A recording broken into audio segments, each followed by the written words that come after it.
starting. Listen only.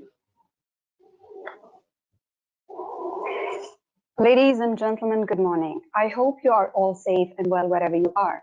On behalf of Dubai Chamber of Commerce and Industry, I welcome you all to our webinar on COVID-19 and force majeure in UAE, which is organized by Dubai Chamber and Al-Tamimi and Company. The outbreak of COVID-19 has created an unusual and unprecedented situation for businesses in various sectors. One of the issues facing businesses today is how to manage contracts and their obligations in this challenging time. Keeping this in mind, today our expert panel of speakers will be talking about key issues related to force majeure. Webinars such as these are part of Dubai Chamber's assurance and determination to support the private sector by enhancing its awareness of various issues and keeping it updated on the latest developments, policies, and options moving forward. Since establishment, it's 1965, Dubai Chamber has been committed to be the voice of Dubai's private sector and continues to serve as a vital bridge between business and government. In this challenging time, Dubai Chamber is aware of its responsibility towards the business community and has implemented a number of initiatives in recent days to help businesses on logistical, economic, and humanitarian grounds. Before we begin, I would like to give a brief breakdown of our session today and introduce our leading experts. We're fortunate to have with us Mr. Assam Al-Tamimi, who is the chairman of Al-Tamimi and Company. In 1989, Mr. Al-Tamimi established his law firm, and now Al-Tamimi and Company is the largest law firm in the Middle East. Mr. Al-Tamimi has contributed and drafted many laws, including those for establishing several free zones in the United Arab Emirates. We also have with us Mr. Naif Yahya, Department of Al-Tamimi and Company. Mr. Yahya has vast experience in various areas of law, including banking, commercial, and corporate. And we'll be speaking on the subject of COVID-19 and whether it is considered a force majeure event. After that, Mr. Omar will take us through the impact of force majeure on key industries and such as shipping, logistics, and aviation. Mr. Omar is partner and head of transport and insurance department of Al-Tamimi Company. His experience as a marine lawyer and advocate covers almost all aspects of the industry. Last but not least, we have with us Mr. Mohammed Qawasmi. He is a partner in the real estate department of Al-Tamimi and Company, and he specializes in all aspects of real estate, and he'll be discussing the impact of force majeure on real estate. And before I end, I would like to thank Mr. Al-Tamimi and his entire team for the entire business community and working with Dubai Chamber on this very important topic. And I would also like to thank each and every one of you for participating with us today and sending us your questions in advance. However, if during the course of the webinar, if you have any questions for the speakers, please provide them in the question box. With this, I leave the floor to our speakers to deliver the presentation till the end.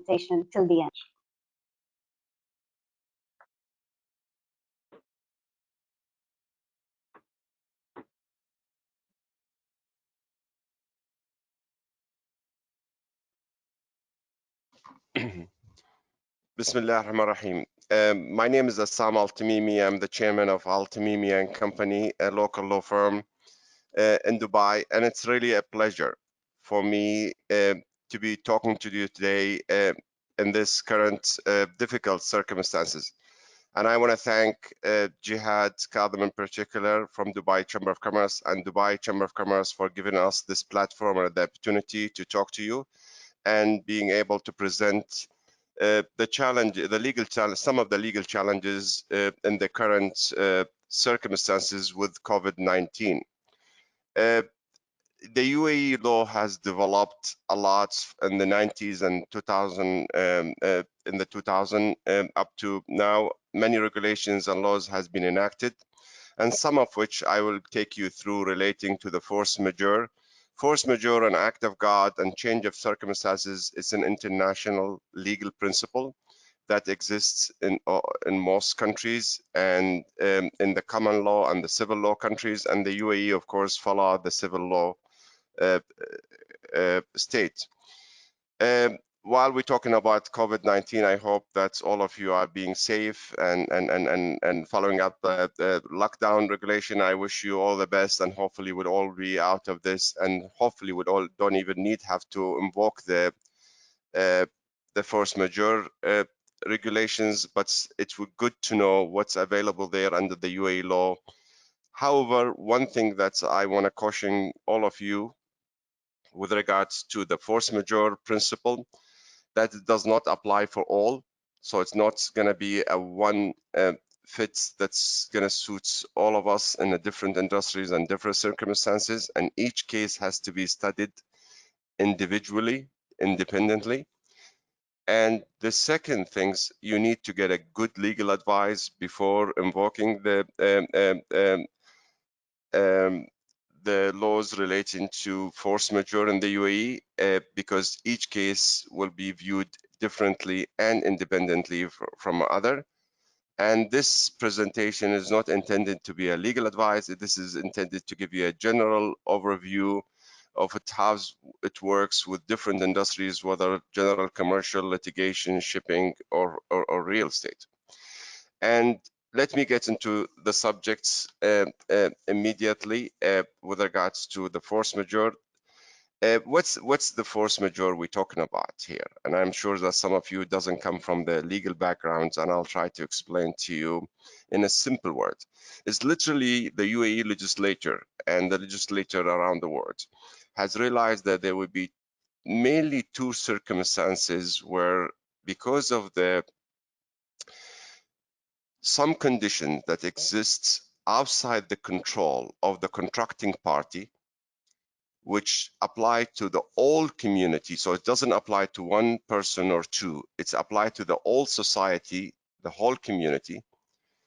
And those contracting party either having their contracts become impossible to execute or becoming difficult to execute or way too expensive on one of the parties. So there's two conditions here.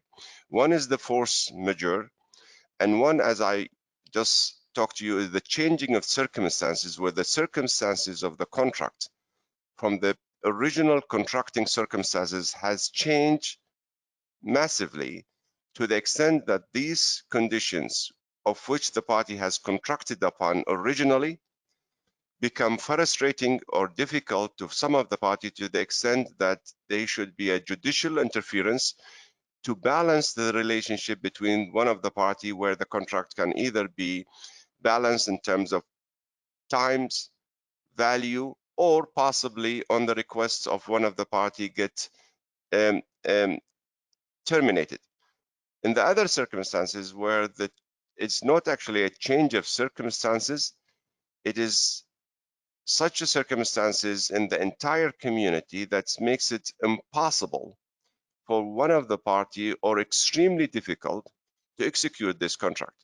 And by this, the contract will totally be terminated, even if there is no termination clause under the contract, not because one of the party have changed his mind over this contract, or not because he's been provided a condition under the contract to terminate, or because the outside conditions in the community, because of certain condition, whether it's basically a pandemic such as we're facing now, or that's an earthquake, or it's, God forbid, a law in certain war in certain country, that's conditions makes the contracts entered between the party in a balanced relationship impossible to execute, or in the changes of circumstances which exists under the UAE law possible.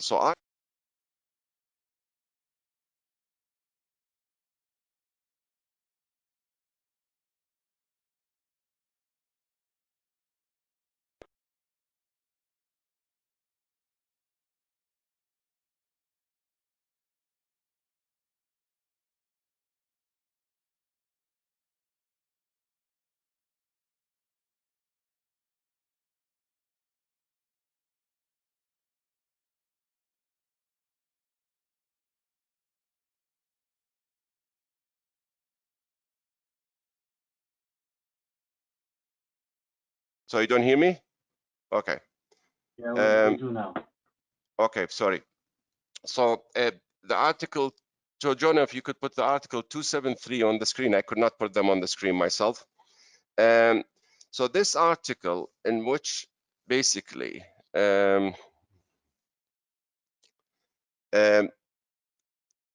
Article 273, as you all seen, this article does not provide only to balance the contract between the party, but to make the performance of the contract impossible, and therefore provide for one of the party the rights, or because of judicial interference and application to the court, to terminate the contract, as the contract shall be automatically cancelled. And that's because the performance of the contracts become impossible. And that impossibility actually is not a light gauge. It is up to the judge to see from the circumstances. And that's why when I have started my discussion today, I said each contract and each circumstances and each contractual relationship have to be viewed differently and evaluated depending on the circumstances. So even with COVID-19 today, because as you appreciate, sometimes the COVID-19 per se on its own, and I think my colleague Naif in his presentation will talk about this further, by itself does not provide the force majeure. The force majeure comes in maybe because of some regulations, some protection provided by the governments in the UAE, certain restrictions on your business, which makes it impossible to perform that contract. And because of this impossibility, the contract is cancelled automatically, and therefore the party are free without any liability and without any compensation to the other party, free to walk from their contractual relationship. And for this impossibility, for the party to be qualified for the impossibility, the conditions or the force majeure condition has to be something that you did not expect. So something that you never have expected to happen to your business when you came to this contract. Something that's applied to the entire community, so it's not conditional on one of the party. And it's something it's difficult to prevent or difficult to fight back or change. And these conditions are very important condition, and that's how judges sometimes, when presented with the arguments that the contract become impossible to execute or the contracts need to be automatically cancelled, they'll have to see whether these conditions apply to the entire community or just you. It's something that you have expected and could have foreseen at the time of the contract, or something that basically you could have changed it or took the measures to protect yourself and the contract from in the circumstances. So if there is some mitigation measures you could have taken to protect the contract and continue to perform, that's one of the conditions to qualify whether you are under a force majeure circumstances or not. And again, sometimes the force majeure conditions or the impossibility could be for a specific time period. So it's not basically frustrate the contract entirely.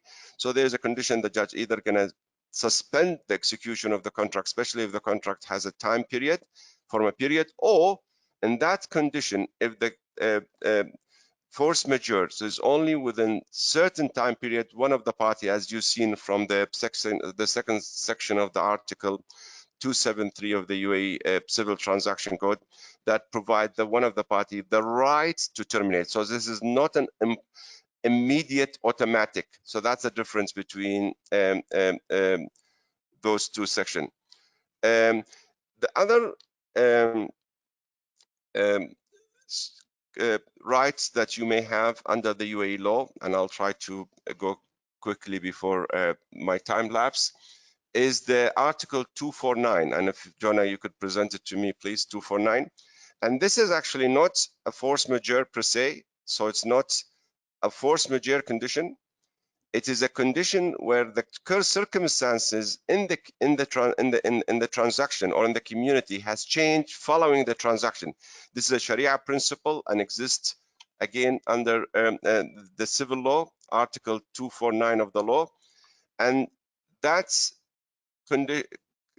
article, if Jonah could present it to us on the screen for a minute, it does not provide the termination of the contract and does not provide the automatic termination of the contract, and doesn't provide one of the party the right to terminate the contract, whereas it provides a right for the judge to interfere in the contract to balance the relationship of the party, where one of the party become too cumbersome, or one of the party had too much difficulty in enforcing the contract because the market condition has changed, whether it's relating to pricing or the time period in which they have to execute the contract. So the judge has the power to balance the rights between the party in cases where they either have to increase the price of the contract or maybe reduce the price of the contract,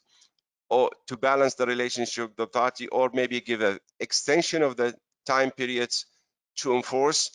If it's become impossible and evident to the judge that it's impossible to execute the contract because of the change of contract, they could be a right to terminate the contract accordingly under the Article 249. So this is another right available to business and commercial traders in the UAE.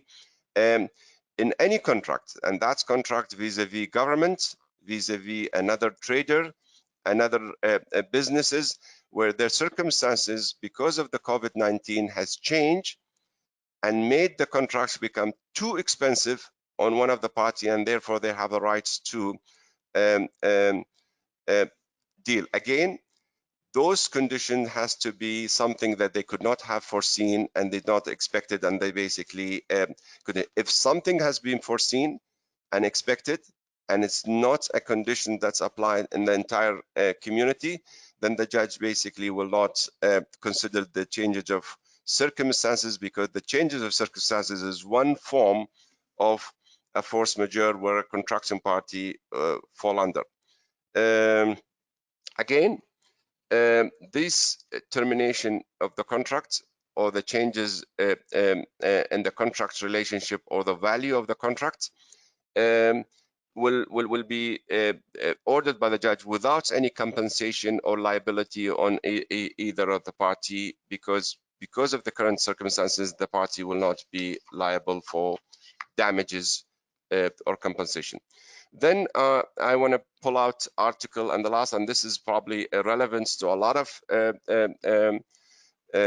businesses. This article, in my experience, Article 782, is relating to lease and rental, and I guess this is way too relevant to all of the businesses today in the UAE. Article 782 of the law, and that articles basically deal with the landlord-tenant relationship. I have no experience of this article being invoked under any case in the UAE. I'm not aware of any cases that have actually used this article in the past in the United Arab Emirates. Other lawyers may have the experience with it, but one of my reasons that I believe this article has not been enforced in the UAE or never been invoked is because we are never been under similar circumstances in the UAE where the relationship between the landlords and the tenant has been so distressed, similar to the current condition that we are facing in the market. A tenant and landlord relationship when one of the party has not enjoyed the benefits of the lease or the tenancy contract because of certain regulation has been issued by the government, and that they therefore can request either the reduction of the rent for that period or possibly the termination of the contract. Again, this is a very useful article in the current market condition, and I'm sure it's going to be used by commercial as well as individual. This has not been tested under the current law yet, because we have not had a similar conditions in the past, but it's likely, in my opinion, that this article of the civil law will likely to be invoked under the UAE civil law.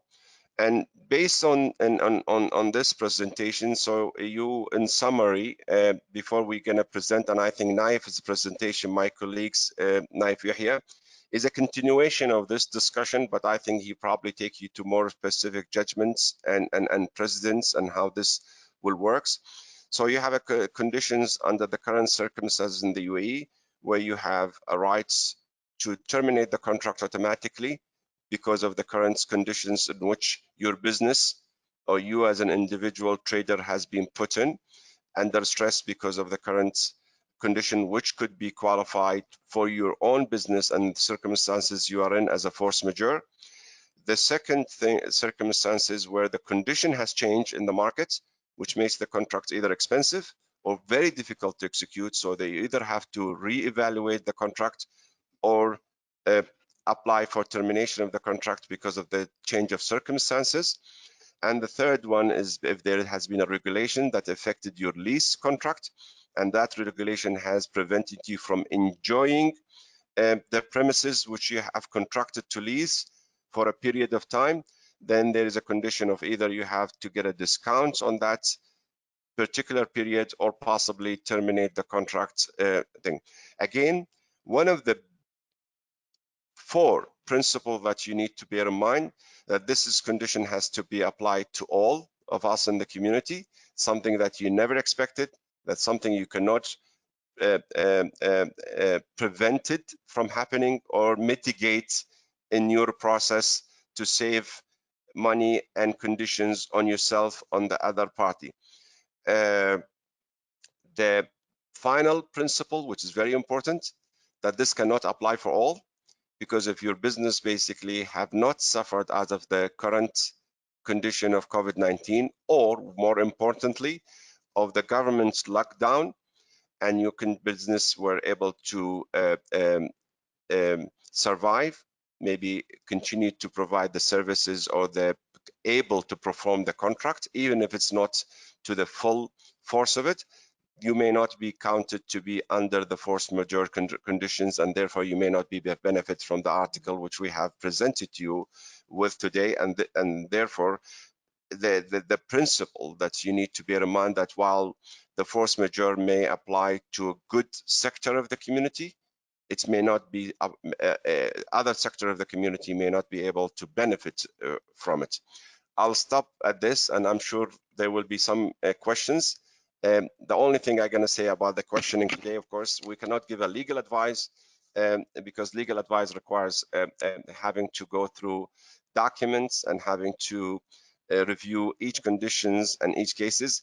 There's many good lawyers in town who can give you good advice, and there is a very good international local law firms who could provide the right advice for you.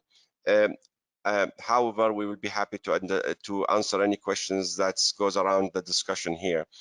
So if there is a question, I'm happy to answer. Otherwise, my colleague Naif will follow up on the force majeure and how you're going to be able to litigate your case if you decided to proceed to court.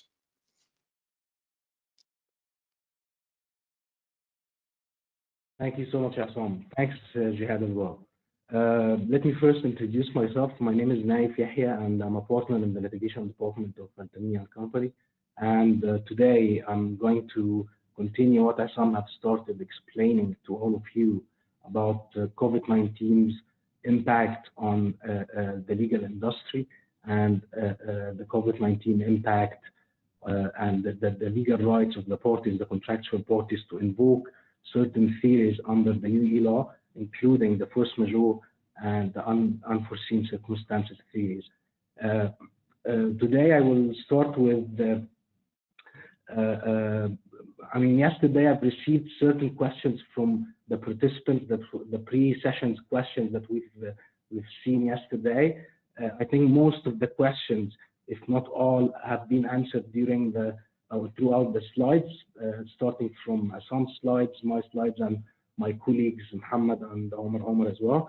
So I hope that our slides will answer the questions that we've received pre-session, but also if your questions remained unanswered, feel free to put it forward to the organizer in the box, and we will be happy to answer. Before I start my slides, I just wanted to flag a couple of points following Assam's presentation. The first one is the issue of dispute avoidance. This is a very important and crucial factor that all the community need to try and live with. Dispute avoidance is very important during this difficult time, and that is always important, and that's always our philosophy, to try and avoid disputes. In order to, one of the major factors for us to avoid dispute is guidance from government. Intervention from government is very crucial. Like, for example, guidance and ministerial resolution from certain ministries will also help the contracting parties to avoid disputes. For example, Ministry of Labor, DFC authorities have issued resolution to guide employers and employees on their entitlements and rights under certain contractual arrangement.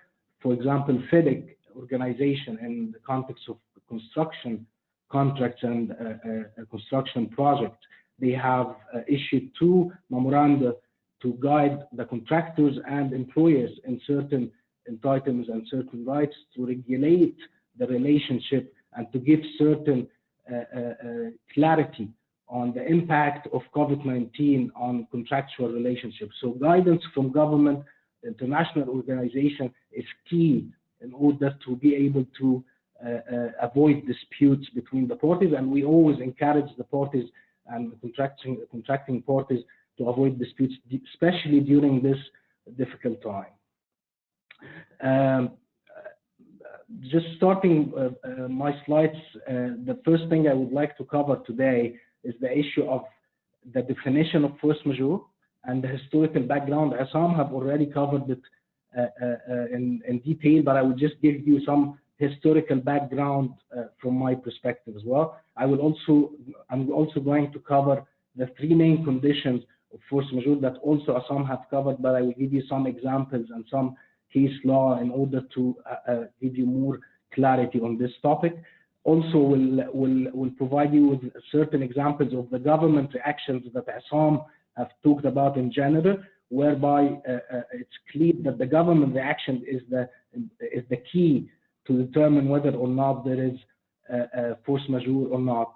And lastly, also Assam have talked about the unforeseen circumstances principle, and I'm going to give you some examples as well. So the first, I cannot move the slides, Joanna. Okay, so the first part of my presentation, I'm going to cover the issue of the historical background. Obviously, force majeure principle, from its name you can tell it's a French law principle, and it's first developed from long time under the French law. It was revised in the recent revisions in the French Civil Code in 2016, and it was clearly defined under the French Civil Code. The Egyptian Civil Code had adopted the similar principle of French Civil Code of force majeure, and it was actually spread throughout the Arab world, and all the Arab world adopts similar principle and similar definition as well. If we talk about civil law versus common law, it's very important to note that most of the common law lawyers common law jurisdictions do not recognize force majeure principle, and therefore the common law lawyers, you will see them focusing so much on including clear language under the contract to make sure that the contract recognizes the force majeure event and defines the events which constitute force majeure.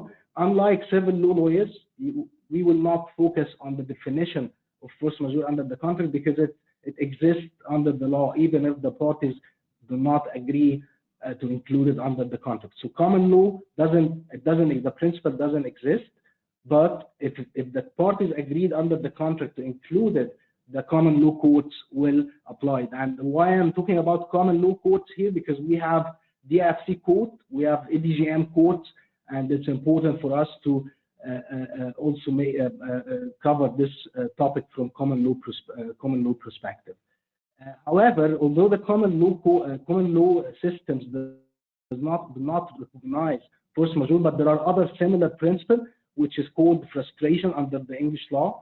Frustration is very similar, but the threshold of the frustration and the test to invoke frustration principle, it's a bit harder than force majeure, but they are very similar in nature. And as Assam explained, you need to have a public event, an external event of affecting the relationship and affecting the performance of the contract. But in force majeure, the obligation is rendered to be impossible to perform, while in frustration, it's not necessarily impossible to perform. It's simply, it changes the nature of the contract and the framework under the contract. Is force majeure itself a defined term? It's not defined, but it has the civil laws in Arab worlds contain clear language about the conditions in order to trigger or to invoke force majeure. And the next slide, we are going to talk about the three main conditions. In jurisprudence, there are many conditions, like we can see, there are many conditions that we can talk about, but the three main conditions that are apparent from Article 273 that Assam have highlighted, the issue of unforeseeability. It's unforeseeable, the event itself is unforeseeable, and it's important to note that this condition, the unforeseeable event, it always suggests that the event itself has to start, or the contract itself has to be entered into before the event starts. So, for example, if parties enter into contracts after the crisis or after the declaration by WHO that there is a pandemic in place since February 2020, since that time, if the parties enter into a new contract, it cannot be foreseeable anymore, and therefore it can be foreseeable, and therefore you cannot invoke force majeure condition. That second condition, as Assam also flagged earlier, the unavoidability, the parties cannot mitigate.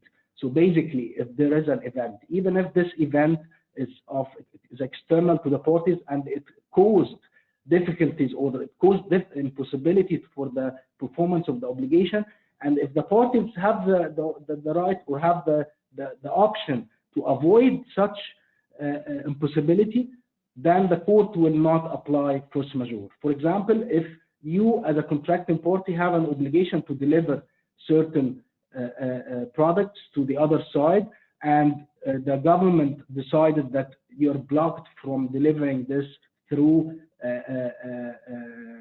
shipping, but there are other ways to deliver the products. In this case, you can mitigate or prevent the effect of the impossibility or the event itself, and therefore the court will not invoke the force majeure, and the court will say that you could have mitigated the effect and you could have completed your obligation through other means. For example, also lawyers, we deliver our services to clients through working from home. When we had a full shutdown from the Dubai government, we still have performed our obligations to clients and provided our services and provided our advice to clients.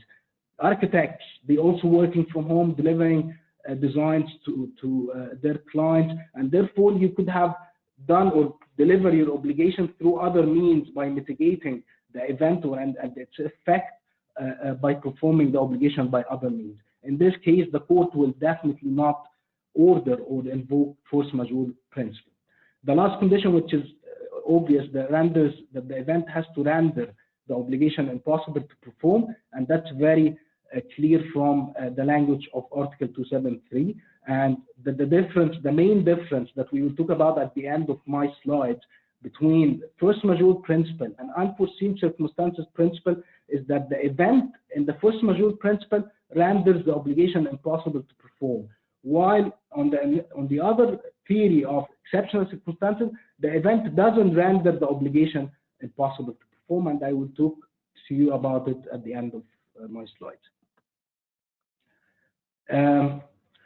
The very important question that everyone is asking now, does COVID-19 qualify as force majeure? And Assam did answer this by saying it depends on a case-by-case basis. My answer to this is yes and no. It's a yes, depending on the government reaction and the decision from the government or relevant reaction of the government impacted the performance of the obligation. How the courts dealt with pandemics in the past, unfortunately in the UAE, the courts have not issued any decision in relation to the impact of pandemics on contractual obligations.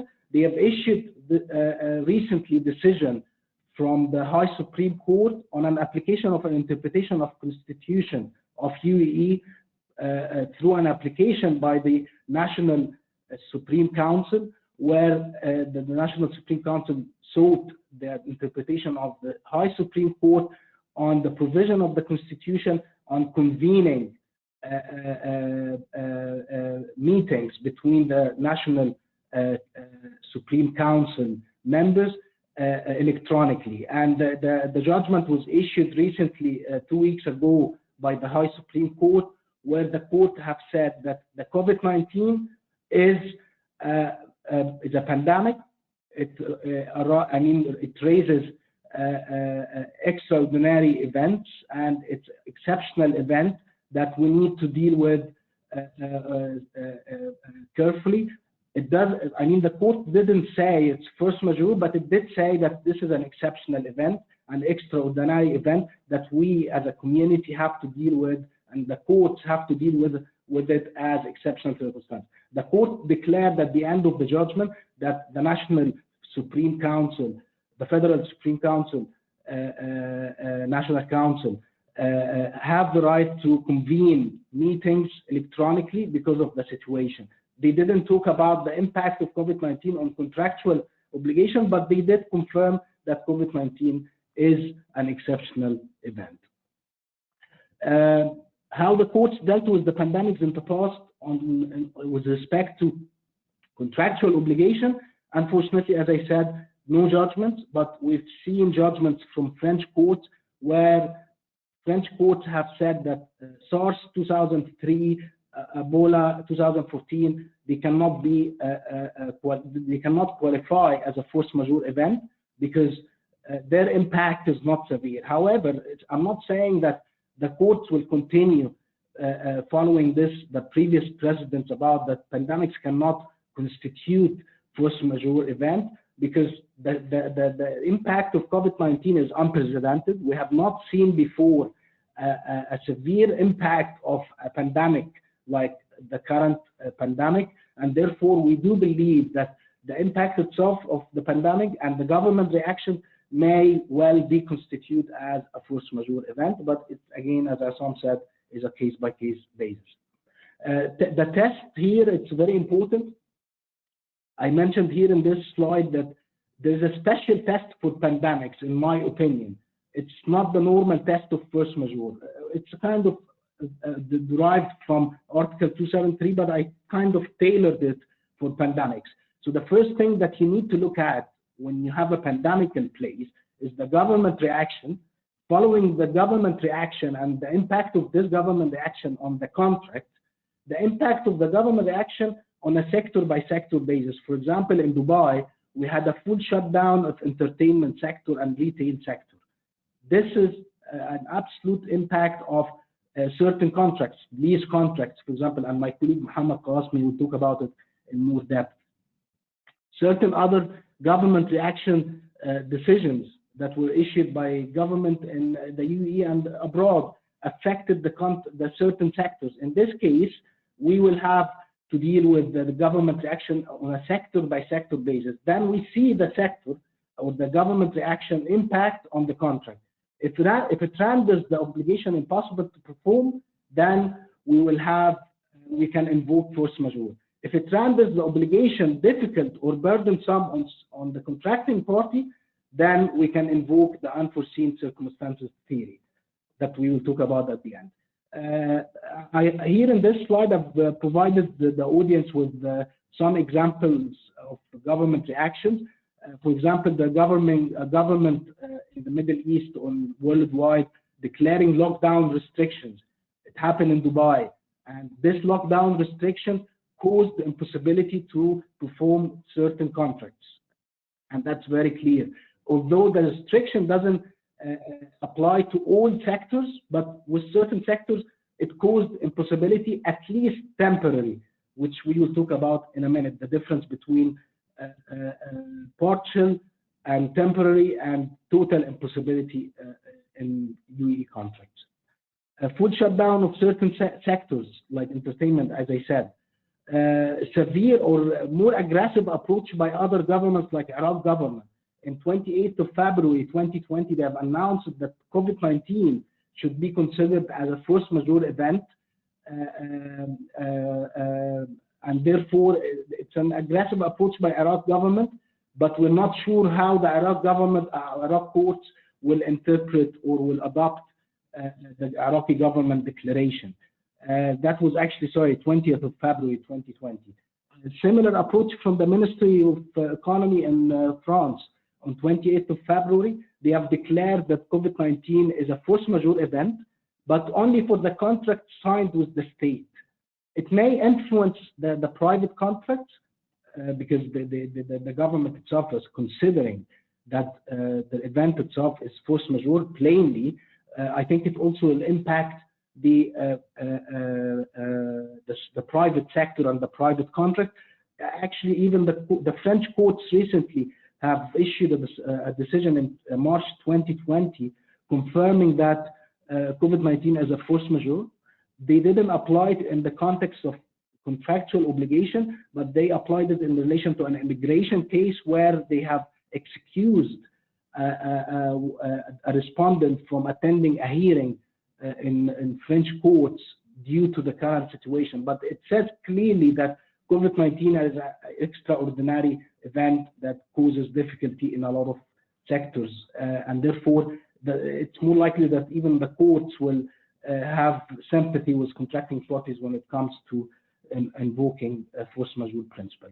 Chinese government have issued various certification to Chinese companies to certify that COVID-19 is force majeure, and that's a bit stretch from the Chinese government. And again, in our opinion, that the many courts in these jurisdictions in the Arab world will more likely than not accept this Chinese government certification that this is a force majeure event, but they will study it on a case-by-case basis. The impossibility, in this slide I've covered the two things, the total impossibility and the impossibility, the temporary impossibility. The total impossibility is very important because the termination happens by operation of law. When we face a total impossibility, like it's impossible for any of the parties to perform their obligation due to an external event like the one we have at hand, COVID-19, and one of the contracting parties finding it impossible to perform, not for a specific period of time, but actually for the long term, for forever actually. In this case, the contract is terminated by operation of law, whereby if the impossibility is temporary, it's a bit problematic because the French law have recognized the principle of suspension. We will have a suspension period.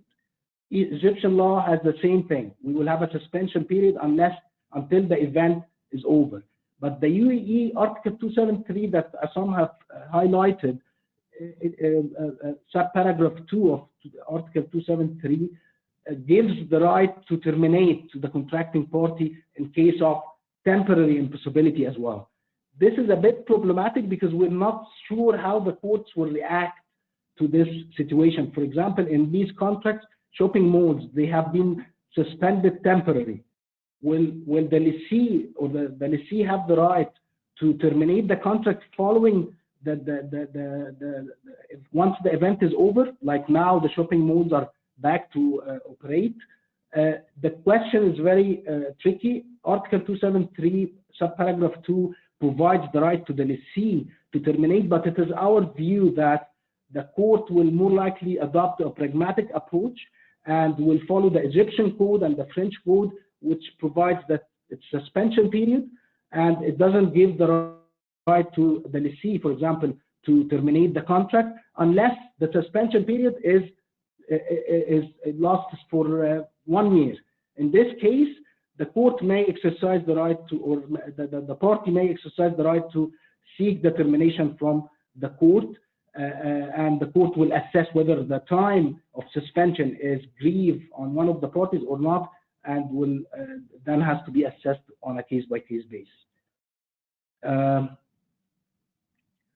The unforeseen circumstances, I think I'm running a bit out of time. The unforeseen circumstances principle Assam talked about at length. The only thing I would like to add is the example of the financial crisis in 2009, when the financial crisis hit the entire world. The Dubai courts, I think in 2012, have decided not to invoke force majeure and not to invoke unforeseen circumstances principle because of the COVID, because of the financial crisis, which gives you an indication that the court does not apply the unforeseen circumstances principle that easy. However, given that COVID-19 is the impact of COVID-19 is unprecedented, we still believe that depending on the government reaction, the court may invoke unforeseen circumstances with certain contracts. The recent judgment from the High Supreme Court I talked about, which says that COVID-19 is an exceptional circumstances, and I already talked about the differences between the two principles, force majeure and unforeseen circumstances principle. One point to add on the differences is that the event itself in the force majeure, it has to be external to the parties, while the event for the unforeseen circumstances, it has to be public nature, not only external. And there is a difference between external event and public event. The external event can be caused to a specific sector, not publicly, not the entire public, while the public event has to be of public nature, like the situation we are at now of COVID-19. I think I've finished my slides. If you have any questions at the end of our session today, please feel free to put it forward and we'll be happy to answer them. And now I hand over to my colleague Omar and Bushra to discuss the issue of the COVID-19 impact on their slides. Thank you, Assam. Thank you, Naif, for this very, very comprehensive introduction to force majeure. Ladies and gentlemen, my name is Omar. I head the transport and insurance practice with the Tamimi and Company. And I'm also joined here with my learned colleague, Bushra Boutayeh, who heads the aviation practice within also our firm. I know, and I'm chased by time, but the good thing that my colleagues have gave the proper bid for introducing what is force majeure, what are the circumstances which establishes the force majeure, and now I need to be very specific, talk about a certain section, which is the shipping. I always tell everyone, if you want to know how important shipping is in our lives, imagine everything that you see when you wake up until the time you go back to bed. 90%, 95% of everything you see around you has came to you by a ship. This is how important shipping and vessels in our daily life, which goes unnoticed. Should shipping or ports be shut down around the world, there will be a complete and immediate thrombosis to the entire economy of the world, and a lot of countries will go into immediate hunger. As a background about the importance of this section. Now, what did the new ruler of the world, if I might say, COVID-19, tell us or impose upon us in shipping? For the first time in history, For the first time in history, it imposed a unified question, all of us asking the same question, what to do with a lot of legal situations which were immediately imposed due to the lockdown on almost all the ports around the world. What do we do with our voyage charter parties, our time charter parties, the management agreements, the agency agreements? What do we do about the hundreds of thousands of stranded crew members around the world? How do we do the supply chain? How does the supply chain continue? What about the complete and entire slash of prices, whether in oil prices or the cargo movement prices around the world? So COVID-19 did actually impose a peculiar legal status on all of us in shipping, asking all together the same question at the same time. Now, Have we been ready for this? I mean, the obvious question is no, no one was, and it did lead to a lot of frustrations, a lot of termination of voyage charter parties, time charter parties, leaving a lot of vessel owners and bareboat charters actually in a complete limbo as what to do to their current ongoing contracts. Should they continue? Should they wait? Or should they terminate immediately? Or should we deviate and the reroutes about those contracts? And that actually also made a big legal obligation. A lot of them all of the sudden finding themselves dealing with much reduced prices around the world, but having to pay much more extra, especially when it comes to vessel cost and crew wages. And that also caused a lot of vessel owners to go into immediate shutdown and immediate bankruptcy. And I guess that is coming to that's coming to us like very soon, to a lot of law firms taking over a lot of bankruptcies and restructurings, and actually selling a lot of vessels, even if they are new, into as a scrap. And that's also will cause a lot of a very important legal status which have been unforeseen or unpredicted before. A very important thing which actually COVID-19 has established, that the entire world was China dependent. And the mere fact that in February, no one had been able to enjoy his Valentine because almost all the deliveries which came from China has been stopped due to the lockdown, showed how important the chain supply which came from China to the entire world. And that showed that there is a center of supply chain actually, which the entire world was depending on, but was not really foreseen or established as it was before. And that was actually now imposes a big legal question. How do we deal with that in the future? How do we make sure that there is a continued supply chain should another lockdown or should another wave of COVID-19 hit the ports and hit the supply chain of the vessels? Now, we cannot stress this enough, that for you to be able to take, okay, I jumped a slide here, sorry, but the previous one was saying establishing force majeure, and I was saying we cannot stress enough on the importance that, thank you, Joanna, that able to be to commit to a force majeure clause, you must enter your contract before the event has happened.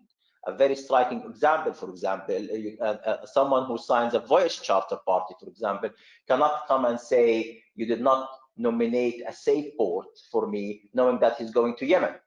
Because when signing the voyage charter party, Yemen is not a safe port to begin with, and extra risk insurance applies. So he cannot come and say, after signing the charter party, well, I'm not going to a safe port, hence I need to frustrate my contract. That will not apply. So it is a cardinal rule, it's a vital rule that this contract, whichever type it is, a bareboat charter, a time charter, a voyage charter, agency agreements or management agreements, must be entered before the event has happened or occurred, or you have known it, or at least being able to predict it.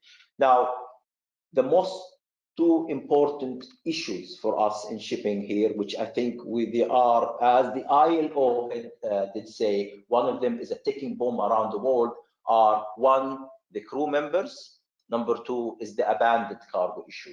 Now, going back to the crew members, we all, and everyone in shipping knows now that we have a big situation of hundreds of thousands of crew members stranded on board of vessels.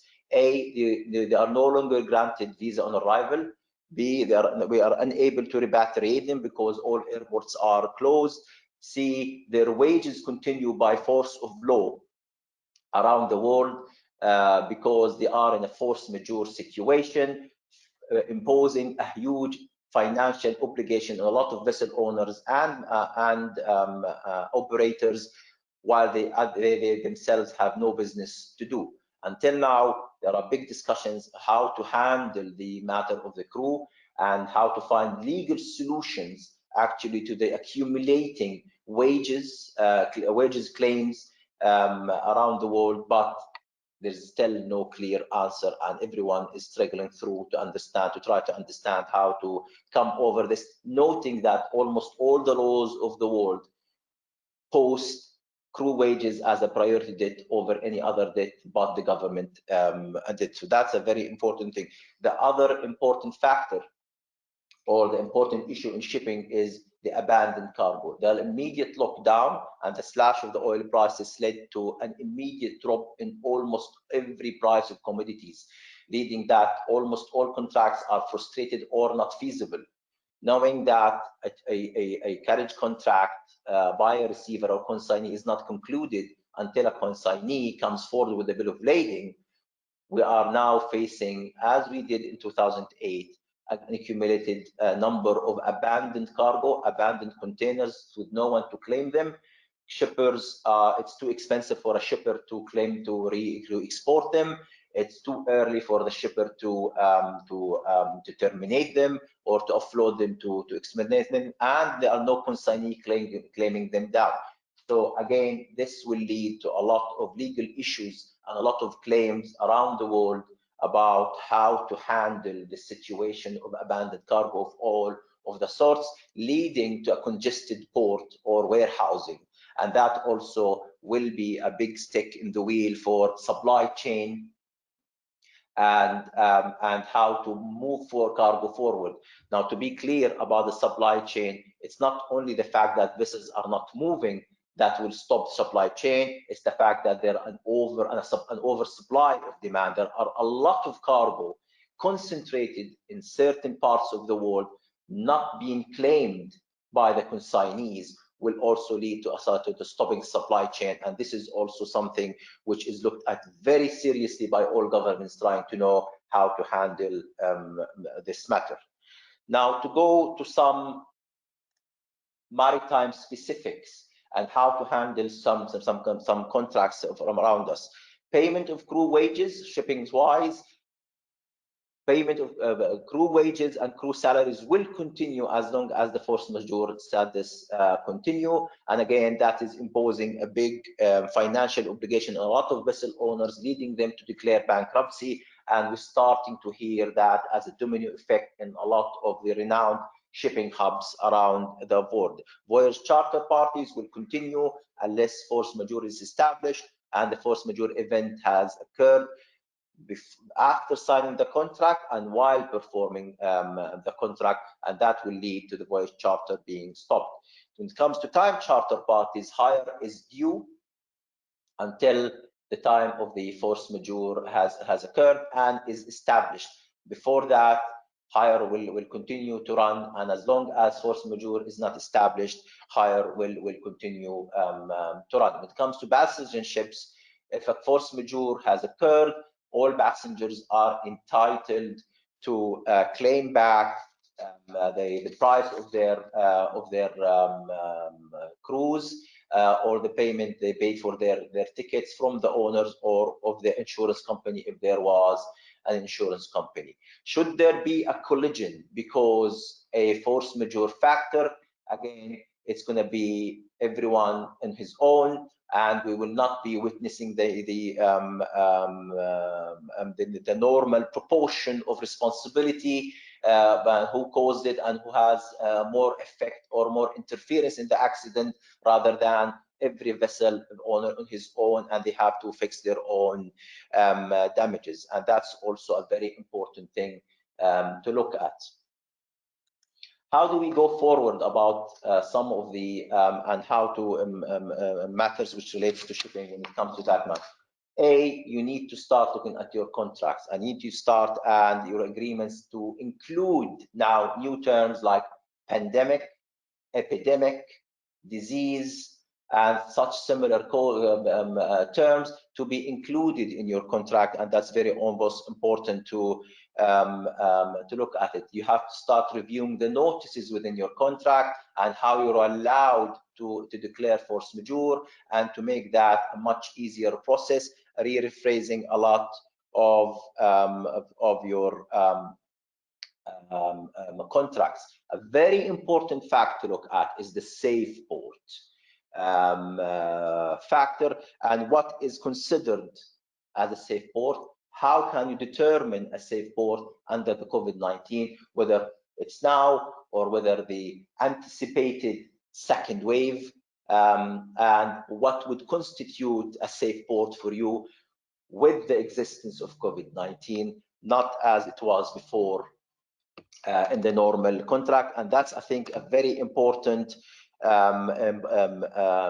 factor for you to look at.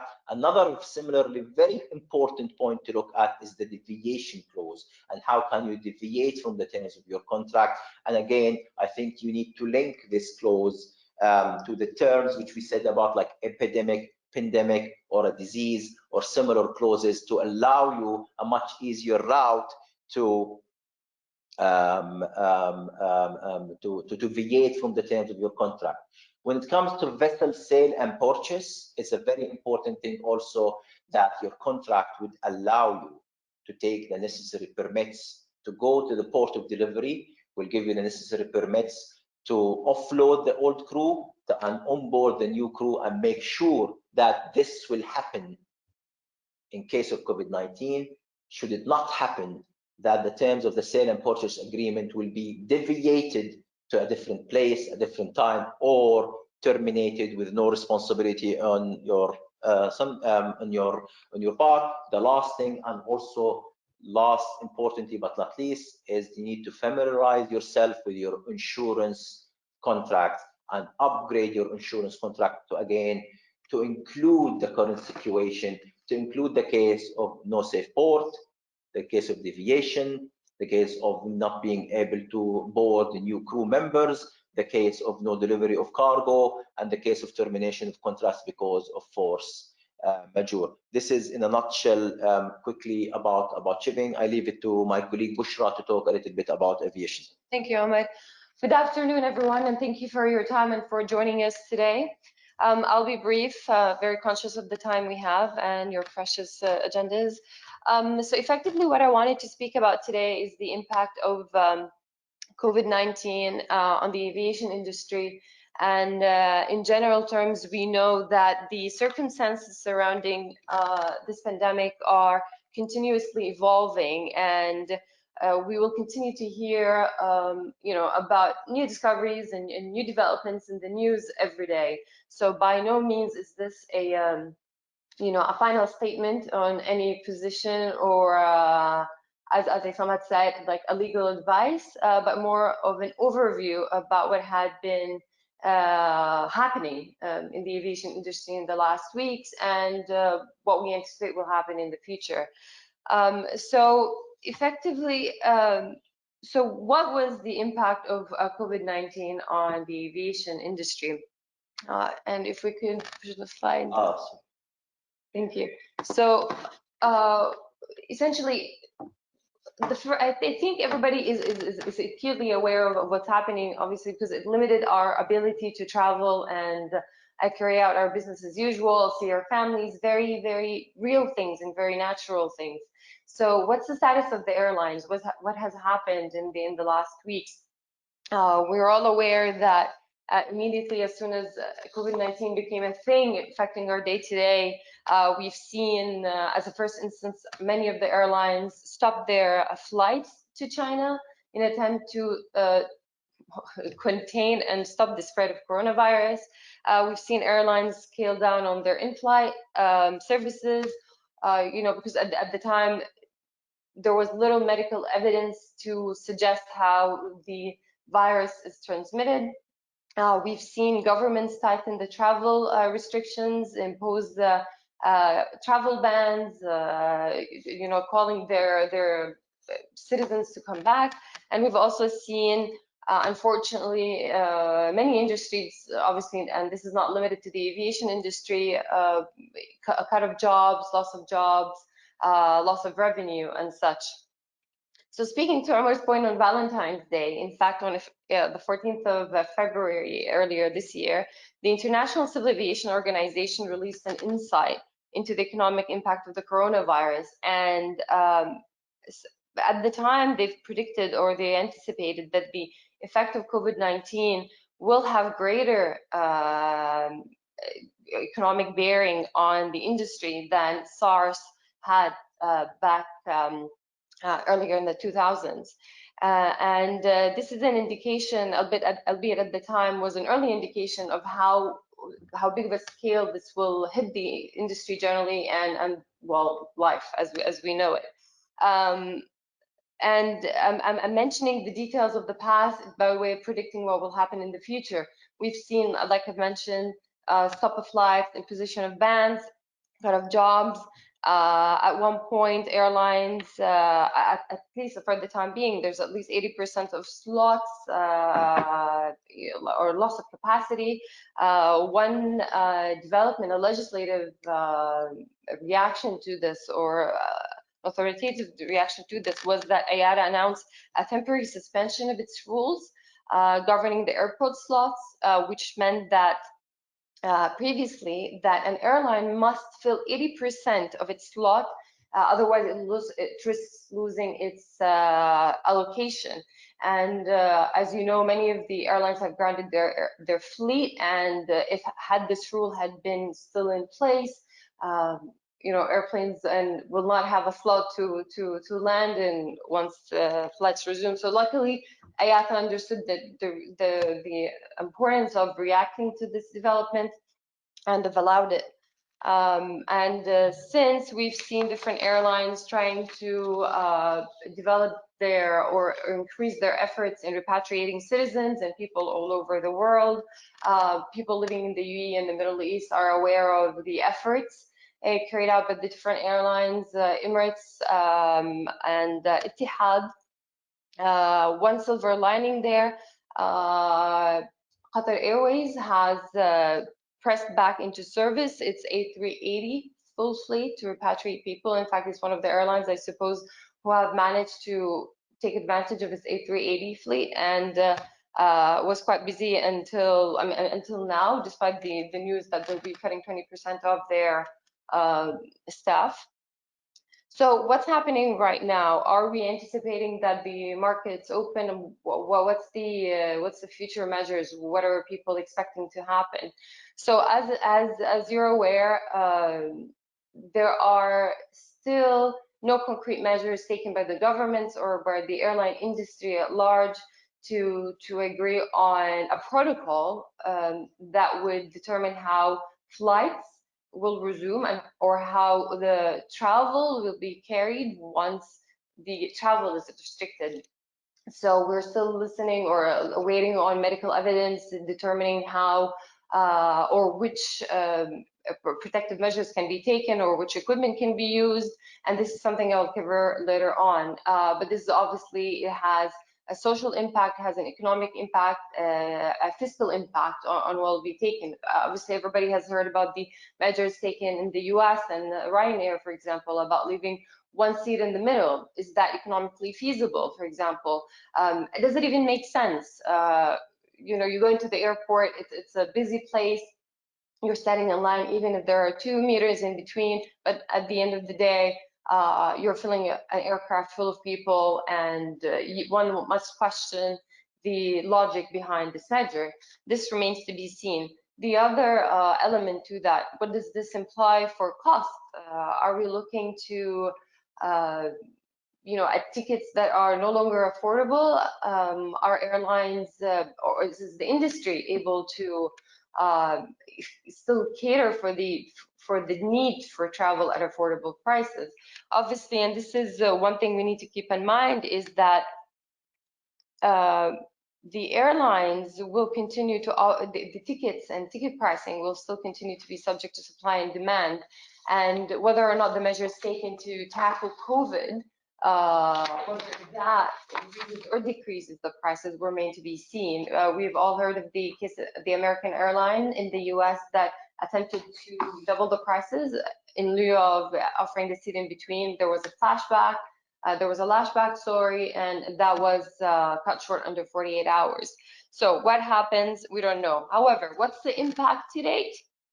We know that there'll be a wide-ranging economic fallout. We'll know that, or we do know that airlines have suffered a major cash flow pressure, and they're, by way of measures to tackle, or measures used to tackle this issue, there are proposals or requests for governments to extend lines of credit, reduction infrastructure costs, and lowering taxes. Locally, we have heard that the Dubai government will be injecting some cash in the Emirates in an attempt to levy some of the pressure on the airline. It remains to be seen if Fly Dubai will benefit also from this measure or not, and what will be the position of the other airlines. Now, on the matter of flight cancellations, and I'll speak about this briefly, and this is a point of concern for everybody. By international laws and standards, airlines are required to refund the tickets in the event of cancellation.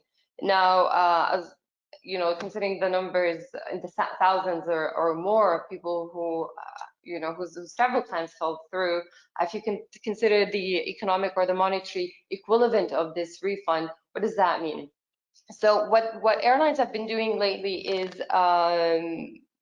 they're issuing credits or refund for their passengers. The different bodies have encouraged this, such as IATA. They're suggesting that regulators allow this to take place. I'm aware of the discussion in the US that the FAA is still pushing back on this and requiring refunds, although airlines are still offering a wide range of credits or refunds, and some are offering it for like a 1-year period, and some are extending it for beyond that, or offering 120% of a refund value if they decide to take it later on. And on creative measures on cargo flights, we've seen unprecedented demand for cargo shipment. Many of the airlines are deploying more passenger aircrafts than usual to make up the difference in the capacity to deliver goods, essential goods really, and medical supplies. We've seen even airlines such as Lufthansa, the Australian Airlines, and LATAM have been using their passenger seats to put cargo on them. So there's no bounds or limit to creativity, and what other measures will be taken to make up the difference with cargo. Now, as a concluding point on this particular point, it's uncertain time, and everybody's trying to think about how to adjust. And this goes for airlines and the airline industry as well, the aviation industry. Everybody's adjusting for the demand.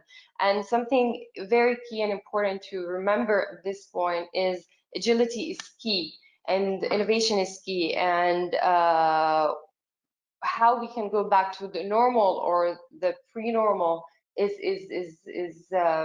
obviously is what drives the discussion about how to deal with this and how agility comes into this place.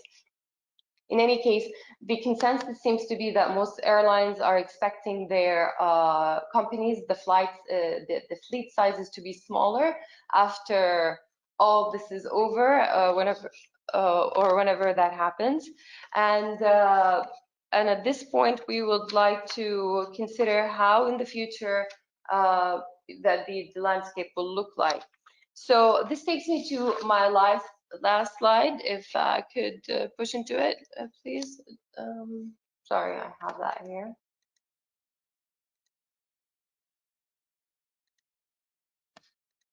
So how is the aviation industry restarting? 1 second. So, like I said in the first part of my presentation, is as of now we don't have concrete medical evidence on what will be an effective way to deal with COVID-19. And what IATA has published as late as the 8th of May of this year, obviously, is a study showing or testing the very strategies that will be deployed to deal with the virus, and to assure passengers of the safety of flying as a mode of transportation. As you can see on the screen, there are a number of measures that have been considered, or strategies. There are some cons and pros to each, but the preliminary studies show that no single strategy is sufficient to offer full protection. So what is considered right now is a multi-layered approach whereby it will become the norm that your temperature is tested. You'll be asked a number of questions about how you felt in the last days and where you've been. More often than not, you'll be probably asked to use a mask and keep a decent distance of 2 meters at least between you and your other passengers. And everybody's expectation is that the aircraft will be cleaned and disinfected after each and every flight. Hopefully that's something that will be, that will be followed through in any event. And there are different measures that are used to deal with the crew members and the captains who obviously will be more at risk of being in the same vicinity. And finally, everybody who's been following, there are different measures and different future tactics, such as immunity passports and contact tracing and such. I don't have the time to go into this right now, but it will be interesting to see if that really becomes a reality and what does that mean for the future of travel. On that note, I thank you for your time, and I would like to introduce my colleague Mohammed Qawasmi, who will be talking about real estate and COVID. Thank you all.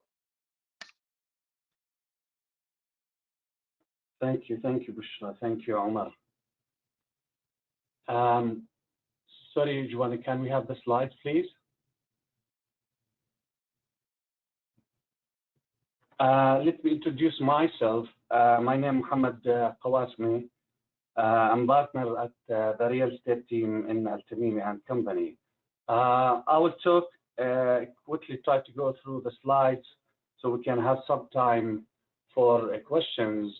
I'm going to talk about the effect of COVID-19 on the real estate sector. Next slide, please. Okay. When I talk about the real estate sector, I will try to speak about three main areas. First, the landlord and tenant relationship, the tenancy issues. I will talk about the real estate development projects and about real estate transactions and the registration at Dubai Land Department. This is the main areas I will talk about now. Please, next slide.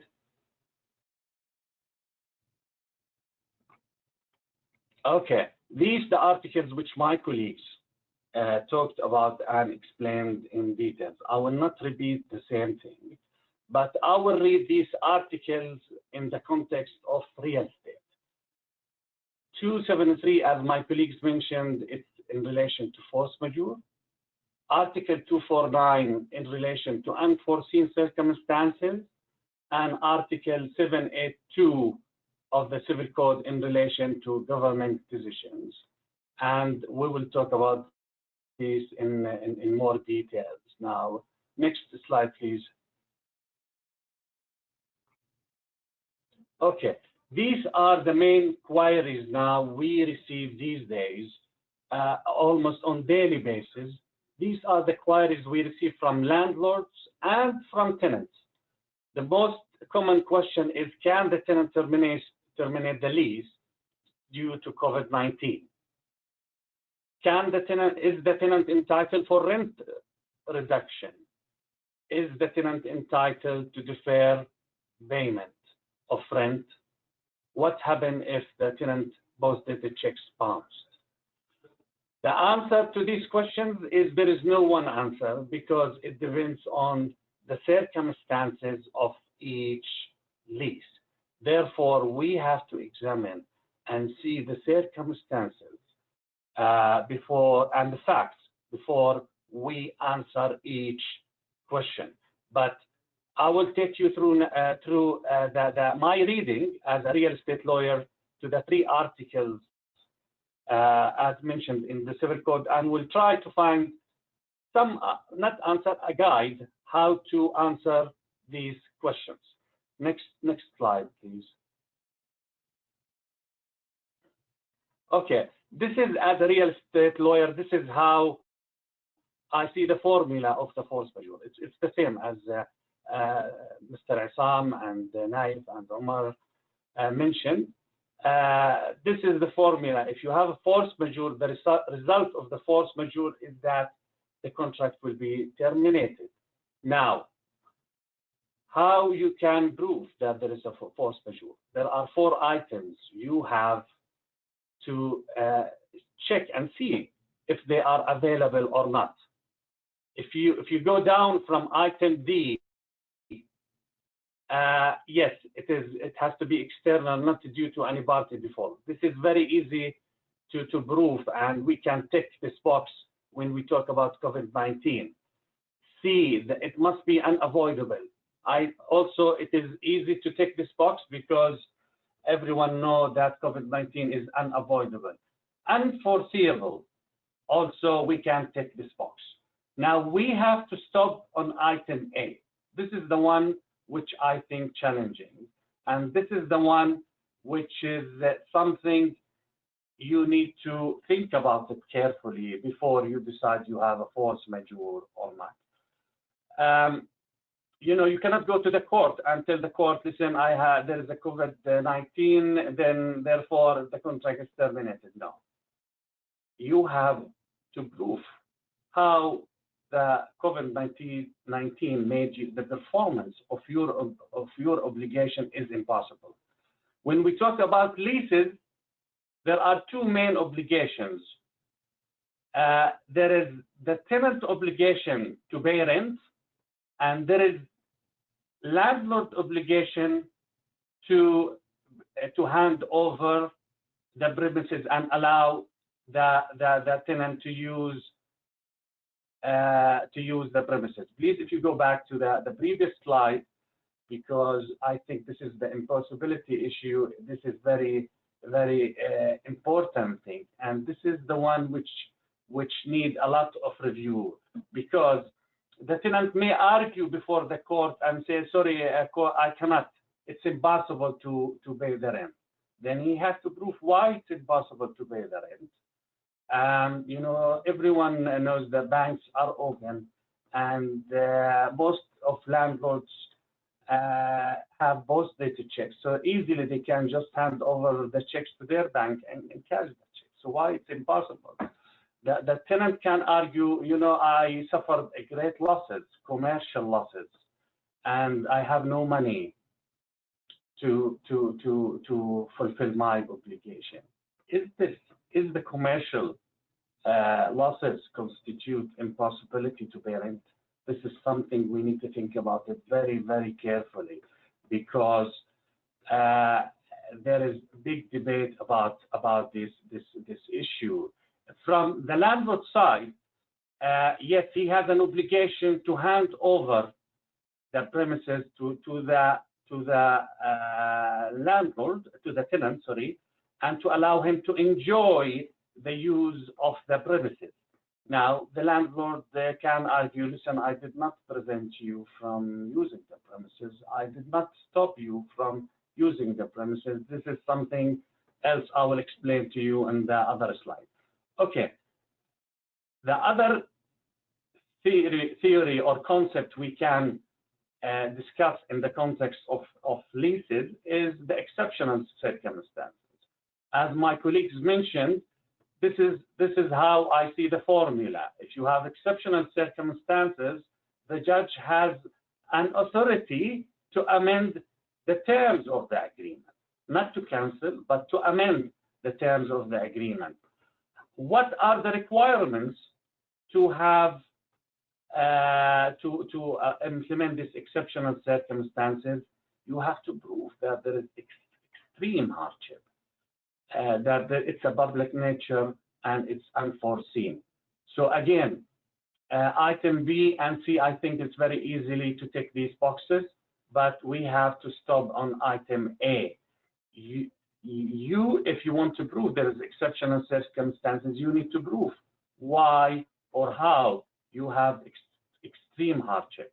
You know, we understand the malls are, there is a complete shutdown for almost a month for shopping malls, though some shops did not close. For example, big supermarkets.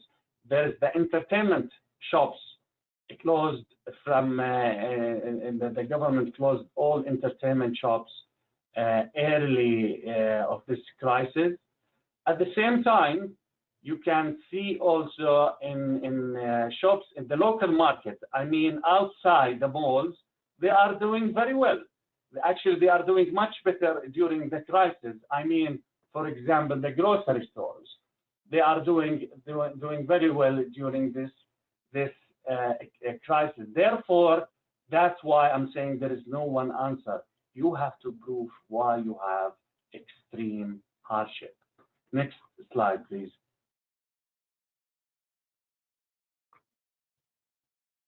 Okay, this is Article 782. This is when it's related to government decision, or if there is a decision from a competent authority. If the result may lead to cancel the lease and do not pay the rent. Now, first, this decision has to be issued by a competent authority. Like we have in COVID-19, the government decided to close shopping mall or to put restrictions on the shopping mall or on the occupation or in relation to the social distance and the maximum of 30% occupancy and all these things. It's a decision from the government and from government authority. The second requirement, there has to be impossibility to derive full enjoyment from the lease premises. I can see this in relation, for example, entertainment shops. Entertainment shops, they closed and they cannot use their shops because of the government decision. C, no cause on the part of the lessee. This is very obvious and very clear. No one has anything to do with COVID-19. D, also, it's easy because to take this box because actually it depends. It depends from one lease to another. For D, for example, I give an example of if someone leaves a restaurant and there is outside seating area, maybe the government prevented the use of the outside area. So now you are prevented from the use of part of the premises. And if this part is very major and most of your business will derive from this part, then I think there is a possibility to think about the implication or the application of Article 782. Next slide, please.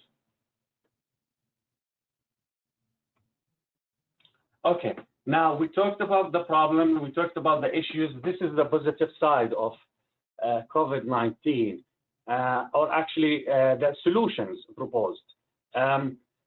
We heard from early days of the crisis, all the local governments in UAE issued decision prevented the eviction or imprisonment in relation to tenancy disputes. And I think this is a good measure and it is very welcomed. Now, in relation to Dubai Land Department and RERA, I'm aware they issued an initiative called Together. The purpose mainly of this initiative is to help communities in the freehold areas by reducing the service charges, reducing or waiving the fines, providing food and medical supplies to the community. So it's a good partnership between the government, RERA, and the community and the developers, the private sector. I am aware that there are other expected and potential initiatives to be issued by Rental Dispute Settlement Center and the Land Department. So I hope in the next few days we will hear something and more positive from the Land Department and more initiatives. There is also another good initiative by DED, which is no need now to renew the lease agreement to renew your commercial license, I think this is also very welcome. The free zones, such as JABZA, DABZA, and all other free zones, they issued measures to help their tenants, such as postponement of payment of rent, refund of security deposit, facilitating payment by way of installments, cancellation of fines, and more. We have very long list of measures taken for from each free zone authority. We will be happy to provide you if you are interested to know more details about each free zone. Now, for example, Dubai International Financial Center, the IFC, also they offered free base rent for retail tenants from April to June for any properties owned by the IFC. They deferred payment plans. Okay, sorry, I lost this 1 second. Okay, let me go. I lost my screen. So I'll go from here, from the paper. And also the other slide. Okay, good. The other slide from talk about initiative from I'mar Mall. I'm using this as an example because I think this is an excellent model, and this is a good answer, a good solution on how to deal with this current crisis. It's not good to wait to hear judgments from the court. You as a landlord, you have to be proactive, and you have to take measures to help your tenants, because at the end, landlords cannot stay without tenants not having any business. Therefore, the landlord must help their tenants to live and to survive and to continue doing their business. So I think what I'mar did, it is an excellent thing to do, and I urge all landlords in Dubai and UAE to take this as an example and to be proactive, and not just to wait and to clash with your tenants. I am a lawyer and I understand law is the law and a contract is contract. Yes, we have to honor our contractual agreement, that's fine. But now we live in very exceptional circumstances.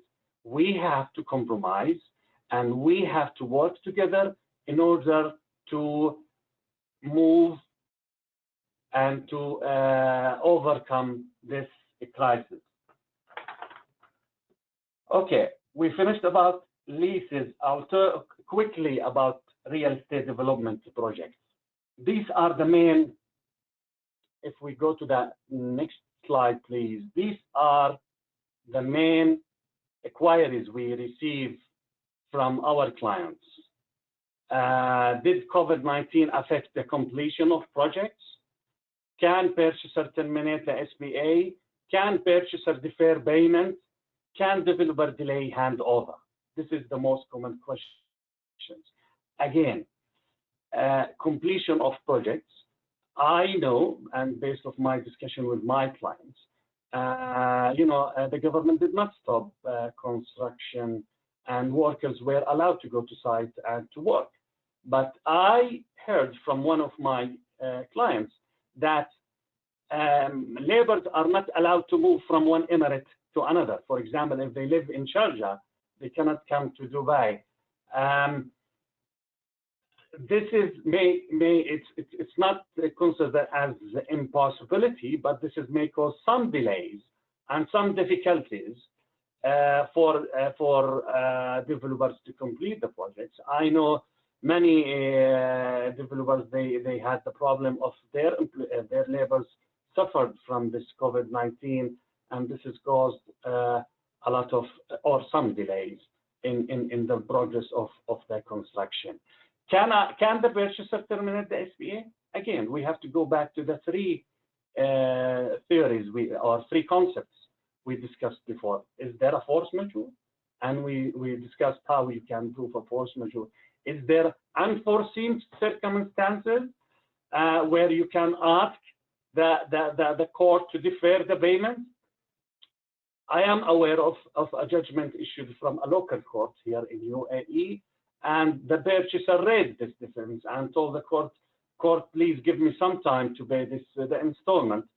The judgment was, you did not prove how this COVID-19 affected your obligation to pay this installment. Therefore, you have to prepare for your case. It is the burden on you to prove how COVID-19 affected your obligation, and you have to prepare well before you decide to go to court or litigate this issue. Can developer delay handover? Usually agreements deal with this as a contractual and give the developer the right to extend the completion date 6 months, 12 months, but also if the developer can prove that there is a force majeure or unforeseen or a court decision affected their judgment, then this is something can be considered. Okay, next slide, please.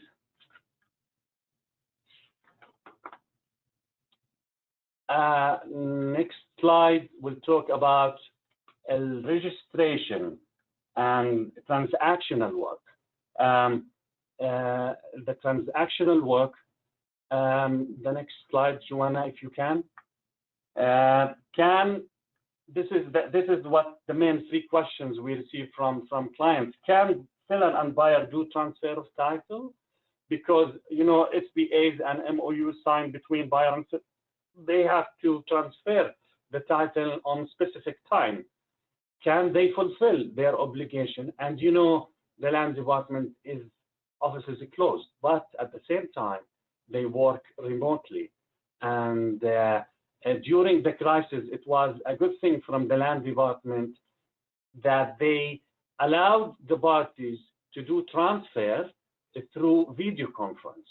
And we, in Al Tamimi real estate team, we did the transfer of title through the video conference. And I think it is very good and very smart thing to do during this crisis. And this is actually one of the positive things for COVID-19, because it encouraged governments and the land department to expedite implementing the blockchain and to use the technology in their services. Can purchaser terminate the SPA? It's the same answer as we said before. This is depends on, you have to prove if you have a force majeure or if you have unforeseen circumstances or these things. Sorry, there is a question we receive about if the buyer can terminate it due to lack of finance. Again, you need to see what the agreement provides for. Does the agreement, the sale and purchase agreements, provide that the purchase is subject to obtaining a finance or not? And you need to prove why lack of finance. Is this something due to you, your financial position, or it is general issue and it is a force majeure? Therefore, all these things need to be reviewed carefully before we answer these questions. Many clients or purchasers, they ask about, can they reduce the purchase price because of this COVID-19? You know, this is not easy question to answer. It's not necessary if because of COVID-19 you have the right to reduce the purchase price.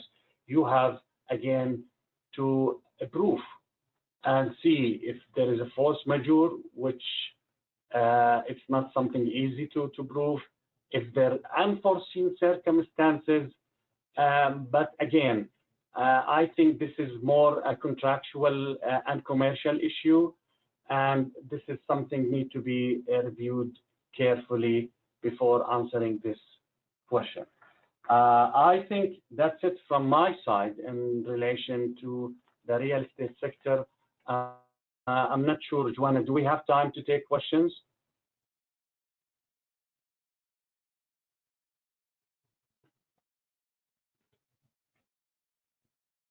Thank you very much, Muhammad. I think we, because of the lack of the time, we will be accepting questions from listeners and answering them within the coming 2 days. And with this, we wrap up this webinar. And thank you, everyone, for joining us, giving us the pleasure and honor of listening to us about this very important topic. And we hope we'll be also, and we thank the Dubai Chamber for their generous opportunity. And we hope we will meet you soon also in different subjects. Thank you very much. Thank you. Thank you. Thank you.